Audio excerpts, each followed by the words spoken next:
Millised on hetkel Eesti suurimad julgeoleku väljakutsed? Kõige suurem väljakutse on see, et me peame oma valitsuse ja ühiskonna tegevust ja tööd korraldama selliselt, et sõda Eestit ei puudutaks ja ka meie lähemaid partnereid, sellepärast et me oleme seotud oma kaitsekohustustega ka mitte ainult Eesti kaitsmisega, vaid ka oma NATO liitlaste kaitsmisega, nii nagu nemad on kohustunud meie kaitses osalema. Seetõttu me ei pea töötama ainult selle nimel, et Eesti julgeolek oleks tagatud, vaid kogu NATO ja Euroopa liikmesmaade julgeolek oleks tagatud. Nii et see on päris tõsine väljakutse ja nõuab väga usaldusväärset partnerlust ja eeldab, et Eesti valitsus tegutseks rahulikult, läbimõeldult ja ei võtaks ise mingisuguseid selliseid riske, mis meile kõigile hädakaela toovad.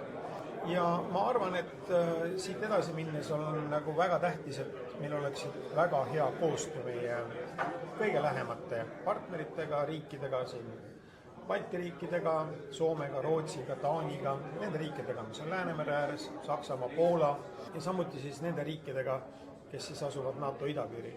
Nii et see on selline riikide grupp, kellega me peame töötama. Meil on siin Suurbritannia, Prantsusmaa väed, need on 2 riiki, kellega koos me saame oma kaitsevõimet pidevalt koostöös tugevdada.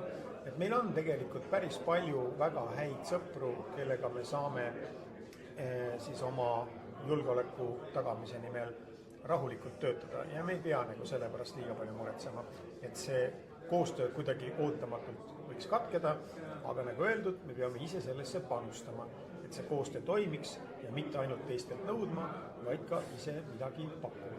Aga ma tahaksin rõhutada ka seda, et meie valitsus ei pea tegelema ainult rahvusvahelise koostöö ja meie kaitseväe arendamisega, vaid suutma kogu ühiskonna kaitsevõimet tõsta ja need kodanikualgatused on väga väärtuslikud selles valdkonnas.